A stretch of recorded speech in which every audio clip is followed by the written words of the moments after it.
The Jomon period is the key to understanding the world's ancient civilizations. The clay figures with the sunshades aren't aliens.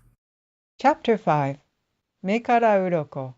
Scales fall from the eyes. The snake totem revealed. I have taken this opportunity to read Dr. Hiroko Yoshino's book. That is very clever of you, Tabby. Most Japanese archaeologists do not show much interest in the progress of these studies of folklore. But if you don't know what folklorists have discovered, then you won't get much insight about how the Jomon people thought. Did you find anything interesting in the book? There is a saying in Japanese to express a revelation or an eye-opener, which is Mekara Uroko, literally meaning scales fall from the eyes. The book said that it came from snakes shedding their skin. Snakes shed once or twice a year. During that time, there is a wax-like substance secreted from the body, which makes it easy for the skin to come off. Because of the wax, the eyes were clouded and could not see clearly. But once the skin is safely shed, or in other words, the scaly skin is peeled away, the eyes see clearly. So that is why it is said that scales fall from the eyes. So according to this proverb's origin, it would mean that something that was not clearly understood has become easy to understand. The snake repeats its shedding process. The people of the past who saw it thought that the snake had briefly died and was reborn anew. So they thought that snakes were spiritual animals that had achieved everlasting life. But as far as snakes are concerned, shedding is a strenuous process. There are many examples of those who fail in the shedding process and die. However, philosophically speaking, they must experience the dangers of shedding their skin in order to grow. It is like some scholars who are afraid that someone might come up with a new theory and cling to the old one. If they do, they are quickly going to be left behind as the topic grows.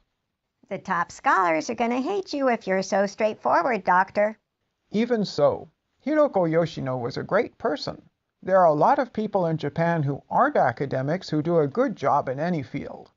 Because the Jomon people believed that the snake was their totem, Hiroko Yoshino wrote that people believed that, like their snake totem, they would shed their skin during the most important events of life. People would grow through shedding their skin.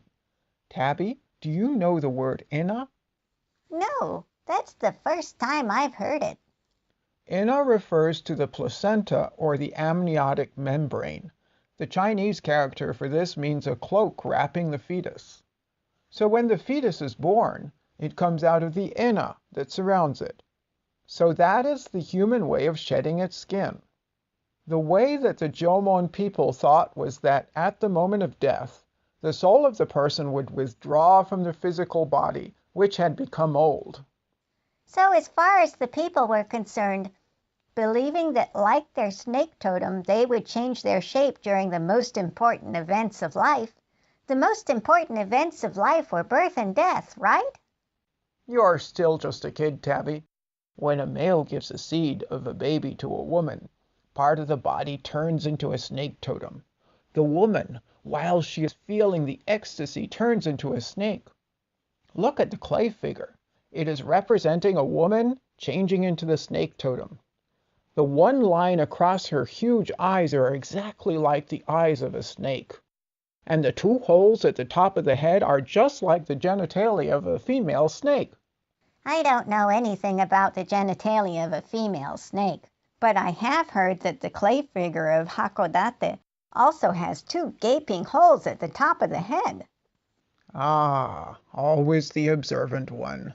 So next, I will tell you about the connection between the two holes at the top of the clay figure's heads and the female snake's genitalia.